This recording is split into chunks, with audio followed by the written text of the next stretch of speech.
ओम शांति। आज 16 अगस्त 2022 है और आज प्यारे बाबा के साकार रूप से चले हुए मधुर महावाक्यों को स्पष्ट करेंगी आदरणीय आशा दीदी।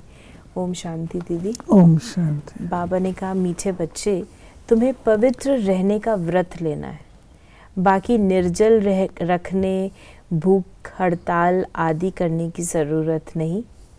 पवित्र बनो तो विश्व का मालिक बन जाएंगे। नहीं, बाबा ने बताया कि व्रत कौन सा लिया जाना चाहिए। निर्जल, कई लोग ऐसा व्रत लेते हैं सारा दिन पानी भी नहीं पीते, खाना नहीं खाते, चलो खाना ना खाएं कोई बात नहीं, पानी भी नहीं पीते हैं। तो बाबा ने कहा कि वास्तव में ये कोई व्रत नहीं है, शरीर को तंग नहीं करो, आत्मा का व्रत है पवित्रता, उसकी धारणा करो।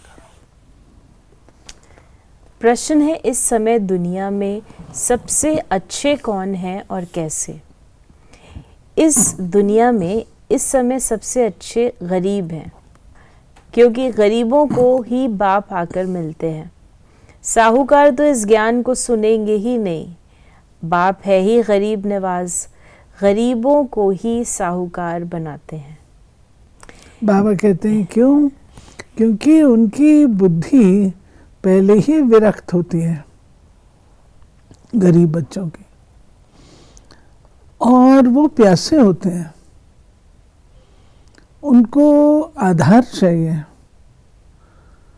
तो वो परमात्मा का ज्ञान बड़े प्यार से सुनते हैं और परमात्मा को पहचानते भी बहुत प्यार से। गीत है आज के इंसान को। बच्चों ने गीत सुना, वो दैवी प्यार जिसको ईश्वरीय प्यार कहें। अब ईश्वर प्यार सिखलाते हैं कि कैसे एक दो को प्यार करना चाहिए। भारत में कितना सच्चा प्यार था जब सचखंड था। सचखंड किसने बनाया था? सद्गुरु, सत बाबा, सत टीचर ने। अभी तुम किसके आगे बैठे हो? सच बाबा अर्थात जो सच्चा सुख देने वाला है, सच्चा प्यार सिखाने वाला है, सच्चा ज्ञान देते हैं, उनके सम्मुख में बैठे हैं। फिर बाबा ने कहा कि सत बाबा एक ही है जिसके संग से तुम विश्व के मालिक बनते हो। भक्ति में पहले पहले एक ही शिव बाबा की सच्ची सच्ची भक्ति होती है, उसको ही सच्ची अव्यभिचारी भक्ति कहा जाता है। देखिए, बाबा संगम युग पर हमारे अव्यभिचारीपन के संस्कार क्रिएट करते हैं। कैसे? जो बाबा ने कहा सच्चा प्यार एक से ही करना। तो वो जो एक का संस्कार हमारे अंदर बनता है, तो भक्ति में भी वो संस्कार काम करता है। अव्यभिचारी भक्ति, एक की भक्ति, और वो शिव बाबा की भक्ति, ये बाबा बताते हैं कि पहले पहले एक की भक्ति, द्वापर युग में भी एक की भक्ति होती है। और पहले हमने एक से ही, बाबा से ही प्यार किया है, तो सारा जो सत्युग त्रेता है उसमें भी वो प्यार की अनुभूति स्पिरिचुअल, रूहानी, दैवी उस स्वरूप से होती है। ठीक है, हम शिव बाबा को नहीं जानते हैं, लेकिन हमारे परिवार में तो ऐसा रहता है। बाबा ने कहा कि सच्चे ज्ञान से ही बेड़ा पार होता है, और जो झूठा ज्ञान सुनाते हैं उससे बेड़ा गर्क होता है, उसको अज्ञान कहा जाता है। सच्चा ज्ञान सिर्फ बाप ही सुनाते हैं। तुम बच्चे सारे चक्र की हिस्ट्री, ज्योग्राफी को समझ गए हो, तो ये सच्चा सच्चा बाबा, सच्चा सच्चा टीचर है। सतयुग में भी सच्चा बाप कहेंगे, क्योंकि वहाँ झूठ होता नहीं। ईश्वर को सर्वव्यापी नहीं कहते। झूठ तो सब शुरू होता है जब झूठ बनाने वाले 5 विकार आते हैं। फिर बाबा ने कहा कि अभी तुम बच्चों को बुद्धि में है कि हम बेहद के निराकार बाप के सम्मुख बैठे हैं। ये बाबा भी कहते हैं हम उस बाप के सम्मुख बैठे हैं। तो बाबा, ब्रह्मा बाबा, बाबा के सम्मुख कैसे बैठे हैं? याद करता है, एकाग्रता से बाबा याद करता है। बाबा कई बार अकेले में बैठ करके, एकांत में बैठ के शिव बाबा को याद करते हैं। तो बाबा ने कहा कि हमारे लिए तो एक ही बाबा है, तुम्हारे लिए थोड़ी अटक पड़ती है। मुझे क्यों अटक पड़ेगी? तुम्हारी नज़र इस पर जाती है, मेरी नज़र किस पर जाएगी? मेरा तो डायरेक्ट शिव बाबा से कनेक्शन हो गया। तुमको शिव बाबा को याद करना पड़ता है, इस प्रकार साकार को क्रॉस करना पड़ता है। ये याद न पड़े, मेरे लिए तो एक शिव बाबा ही है। ये देखिए, बाबा अपना पुरुषार्थ बता रहे हैं और हम बच्चों को पुरुषार्थ में क्या करना है, क्योंकि हम शिव बाबा को साकार रूप के द्वारा देखते हैं। साकार के माध्यम से देखते हैं ना शिव बाबा को। शिव बाबा को ऐसे हवा में तो नहीं खड़े रहते हैं, साकार में हैं। तो साकार के द्वारा तो उसमें हमको अटेंशन रखना पड़ता है कि हम ब्रह्मा को याद नहीं करें, शिव बाबा को करें। और ब्रह्मा बाबा कहते हैं मुझे ये अटेंशन रखना ही पड़ता है, मैं शिव बाबा को याद करता हूँ। मेरे लिए तो एक ही है, तुम्हारे लिए बाप और दादा दोनों हैं, तुम्हें उनको क्रॉस करके उनको याद करना है। तो बाबा ने कहा कि मैं उनका बच्चा हूँ, फिर भी निरंतर याद नहीं कर सकता हूँ, क्योंकि बाबा कहते हैं तुम कर्म योगी हो, तुम्हारी बुद्धि में सारा चक्र फिरता रहता है। सतयुग त्रेता में इतने जन्म पास किए, फिर इतने जन्म लेते लेते 84 जन्मों का चक्र पूरा किया। हिसाब है ना, अब कलयुग का अंत आ गया, फिर आगे नया चक्र फिरेगा। हिस्ट्री ज्योग्राफी फिर से रिपीट होती है।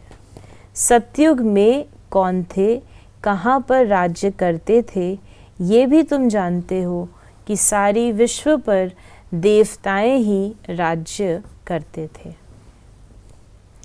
फिर बाबा ने कहा कि इन द्वारा निराकार बाबा तुम आत्माओं को कहते हैं मुझे याद करो तो तुम कभी रोगी व बीमार नहीं होंगे। ये क्यों बाबा कहता है कभी रोगी और बीमार नहीं होंगे? क्योंकि जो शिव बाबा की याद है वो दुख भंजनी है, वो सारी पॉजिटिव है और पावरफुल है। तो हमारी स्मृति बदल जाती है, सोच बदल जाती है, अपने प्रति भी बदल जाती है, औरों के प्रति भी बदल जाती है, इसलिए हम कभी रोगी नहीं होते।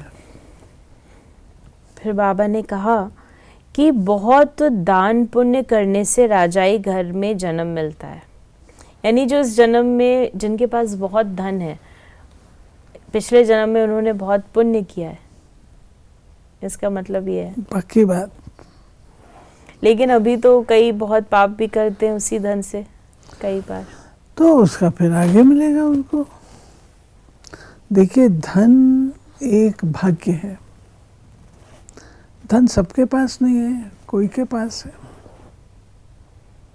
कोई अच्छे पुण्य कर्म किए हैं पिछले जन्म में जो धन मिल रहा है, परंतु अगर उस धन का हम सदुपयोग नहीं करते हैं,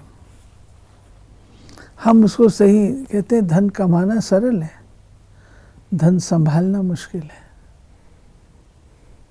अगर हम वो नहीं करते हैं तो हमारे पाप बढ़ेंगे ना। फिर बाबा ने कहा कि कन्या तो इस जन्म में ही पुजारी बन जाती है, कितना पावन है, शादी करने से ही पुजारी पतित बन जाती है। पति को परमेश्वर समझ माथा टेकती है, उनके आगे दासी बनकर रहती है, तो बाबा आकर दासी पने से छुड़ाते हैं। बच्चे वृद्धि को पाते जाते हैं। बाबा ने कहा उनका फरमान है बच्चे मामेकम याद करो, तो मैं सत्य कहता हूँ तुम नारी से लक्ष्मी बन जाएंगी। बाबा कहते हैं कि जो मैं कहता हूँ उस श्रीमत का पालन करो, तो पालन करने से तुमको प्राप्ति होगी। तुम एक साधारण महिला दर दर भटकने वाले, तिरस्कार जिसका हुआ, उससे तुम लक्ष्मी, श्री लक्ष्मी पूजनीय बन जाओगे। तुम रूहानी अविनाशी सर्जन हो, रूहानी सर्जरी का कोर्स पास कर रहे हो, बोर्ड लगाना पड़े। बोलो इस बाप को याद करने से तुमको बेहद की बादशाही मिलेगी। बाबा ने प्रश्न बहुत अच्छे लिखे हैं। बाबा के कितने रूहानी बच्चे हैं, बाल बछड़े वाला है ना, इसमें भाई बहन दोनों आ जाते हैं। तो इस प्रकार बाबा ने हम बच्चों को बाबा कहते आज मैं, हमें मैं टाइटल बाल दिया। बछड़े वाला हूँ। हाँ। बाबा ने कहा आज भोजन के ऊपर आप इसको भी स्पष्ट करिएगा कि कहाँ भी जाओ, मित्र संबंधियों के पास जाओ, शादी मुरादी में हर एक के कर्मों अनुसार राय दी जाती है। मुख्य है पवित्र रहने की बात। कहाँ बाहर खाना भी पड़ता है। अच्छा बच्चे शिव बाबा की याद में रहेंगे तो माया का असर नहीं होगा। बाबा सबको छुट्टी नहीं देते, लाचारी हालत में देखा जाता है, नहीं तो नौकरी छूट जाएगी। हर एक को अलग अलग राय दी जाती है। तो बाबा ने देखिए, बाबा कहते हैं भोजन जो है वो आपका बहुत शुद्ध होना चाहिए, जैसा अन्न वैसा मन। क्योंकि अगर आप भोजन ऐसा करते हैं जो कि अशुद्ध वृत्तियों से बनाया हुआ है तो आपकी मानसिक वृत्ति वैसी होगी। तो इसलिए बाबा कहते हैं भोजन पर बहुत अटेंशन दो। कहीं मजबूरी से कुछ करना पड़ता है, उसके लिए भी राय लो कि हम उसका शुद्धिकरण कैसे करें, या हमने ये खाया अब इसका क्या करें। आज का वरदान है, भाग्य और भाग्य विधाता की स्मृति से सदा खुश रहने और खुशियाँ बांटने वाले सहज योगी भव। संगम युग खुशियों का युग, मौजों का युग है, तो सदा खुशी में रहो और खुशियाँ बांटते रहो। भाग्य और भाग्य विधाता सदा याद रहे। बाप मिला सब कुछ मिला, ये स्मृति ही सहज योगी बना देगी। दुनिया वाले कहते हैं कि कष्ट के बिना परमात्मा नहीं मिल सकता, और आप कहते घर बैठे बाप मिल गया। तो सोचा नहीं था वो मिल गया। खुशियों का सागर मिल गया, इसी खुशी में रहो, ये भी सहज योग है। और स्लोगन है, शुद्धि और विधि पूर्वक हर कार्य करने वाले ही सच्चे सच्चे ब्राह्मण हैं। सच्चे ब्राह्मण है। विधि पूर्वक भी करना माना मर्यादा अनुसार करना, शुद्धि माना अच्छे श्रेष्ठ लक्ष्य से करना। तो ये थे बाबा के आज के मधुर महावाक्यों का स्पष्टीकरण। यदि आपके मन में कोई सवाल है तो मैसेज या व्हाट्सएप करें 8826599309 पर। ओम शांति।